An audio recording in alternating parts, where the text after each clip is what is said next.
Հարգելի լրագրողներ, որպեսզի կան որևէ քաղաքական ուժին չգրանցի, քաղաքական ուժը ինքը պիտի ցանկանա չգրանցվել։ Սա ինչի համար եմ ասում, որտեղ հստակ ընտրական օրենսգիրքը սահմանում է այն փաստաթղթերը, որը պիտի քաղաքական ուժը ներկայացնի։ Ես կարող եմ ընթերցել այդ փաստաթղթերը։ Եվ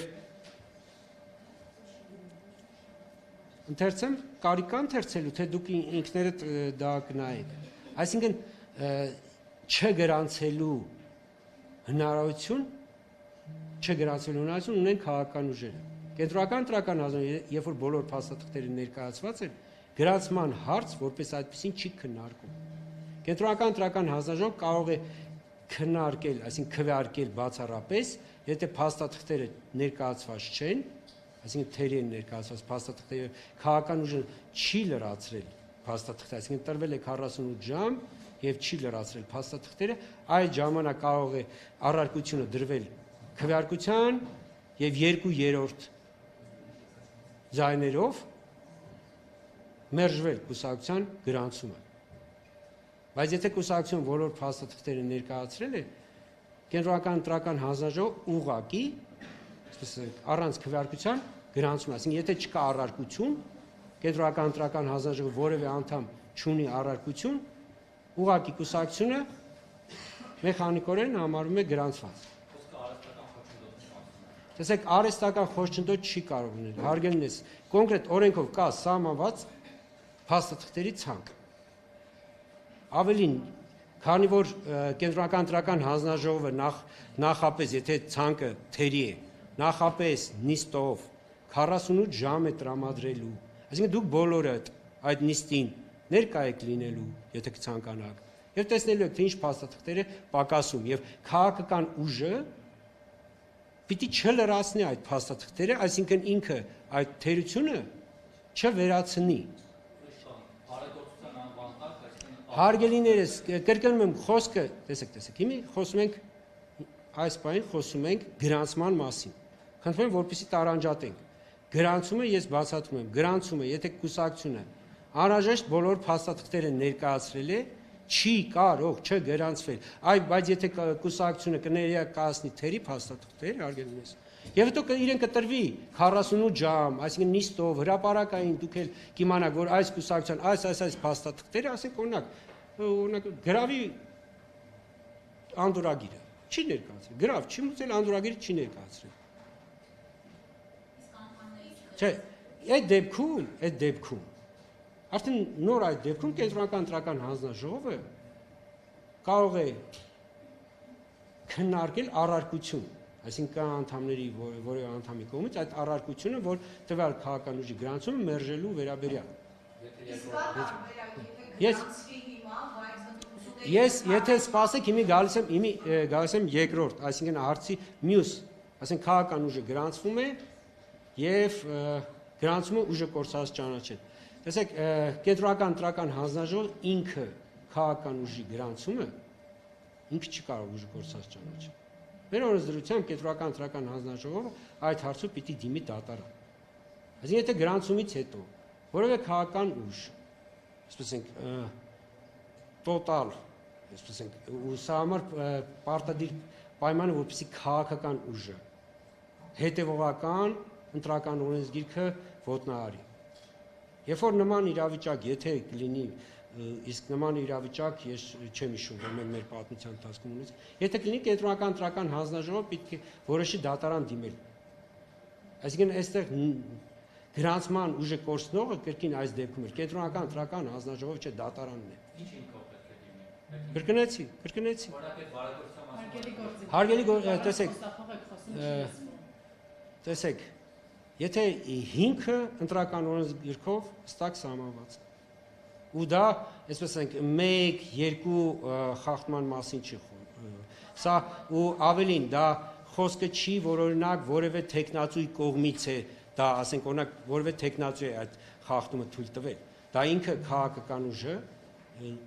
հետևողական պիտի ոտնահարի ընտրական օրենսգիրքի պահանջները, որպեսզի նման իրավիճակ ստեղծվի, որպեսզի նման փաստերի, այսպես ասենք,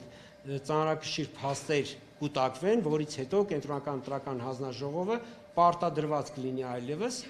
դիմել դատարան։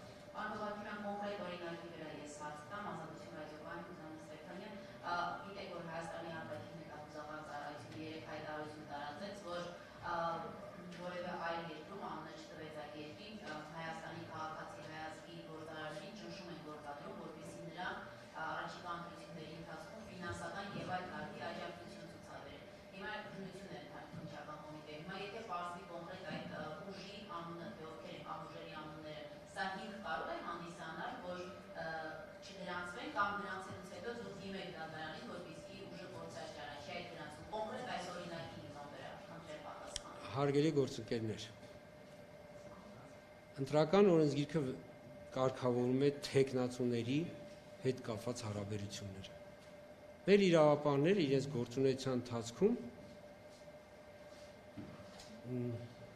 բազմազան, տարեկան հազարավոր գործեր են քննում։ Իրավապահները իրենց գործառույթները ունեն, չգիտեմ, արտաքին մարտահրավերները կանխելու եւ այլ։ Ընտրական օրենսգիրքը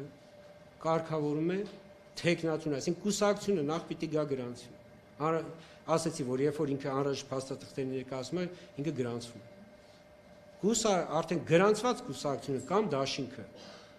պիտի ընտրական օրենսգրքի կարգավորումները, ասենք, պարբերաբար եւ տոտալ ոտնահարի։ Եվ ու այս դեպքում, այսինքն ձեր նկարագրած երևույթը եւ այնինչ նախատեսում է ընտրական օրենսգիրքը փոխկապակցված չեն։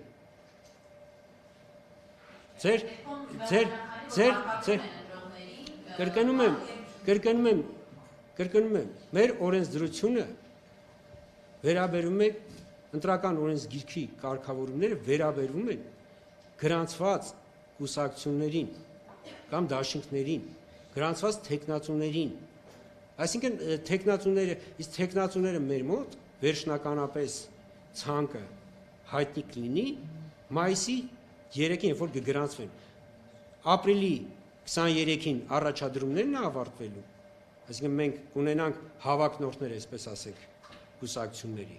իսկ վերջնական գրանցված ցանկը կունենանք մայիսի 3-ին։ Այն մայիսի 3-ից գրանցվելուց հետո իրենց գործունեությամբ պայմանավորված լինելու, իրենք ինչ իրավական կարգավիճակում կլինեն, այստեղ կանխակալ ինչ-որ գնահատականներ տալ եւ այլ, դա կներեք որևէ մեկ իրավունք չունի։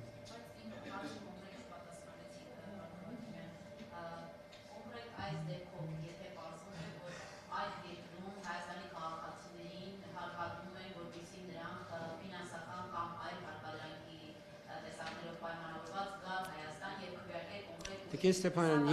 ես կրկնում եմ, այս դեպքում իրավապահների գործառույթն է մեր քաղաքացիներին պաշտպանել, ինչպես Հայաստանում, այնպես էլ Հայաստանի սահմաններից դուրս իրենց ունեցած գործիքակազմով։ Գործառույթը վերաբերում է կուսակցություններին գրանցված, թեկնածուներին գրանցված եւ իրենց գործունեությանը Հայաստանի Հանրապետության տարածքում։ Հայաստանի Հանրապետության տարածքից դուրս մեր կուսակցությունները գործունեություն ծավալելու իրավունք չունեն։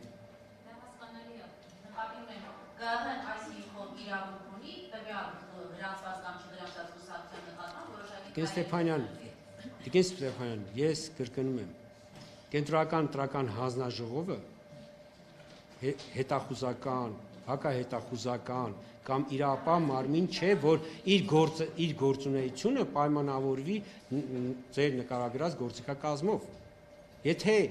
որևէ կուսակցություն Հայաստանում գրանցվելուց հետո ընտրական օրենսգրքի հետևողական կոպիտ շարունակական խախտումներ թույլ կտա, այդ դեպքում կենտրոնական ընտրական հանձնաժողովը կարող է քննարկել այն հարցը, որ դիմի դատարան տվյալ կուսակցության գրանցում ուժը կորցած ճանաչելու պահանջով։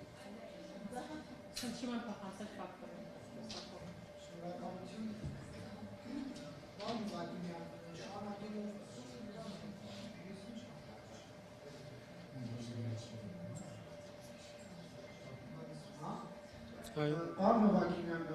շարունակելով ուժեղ Հայաստանի թեման, հիմա քաղաքական դաշտ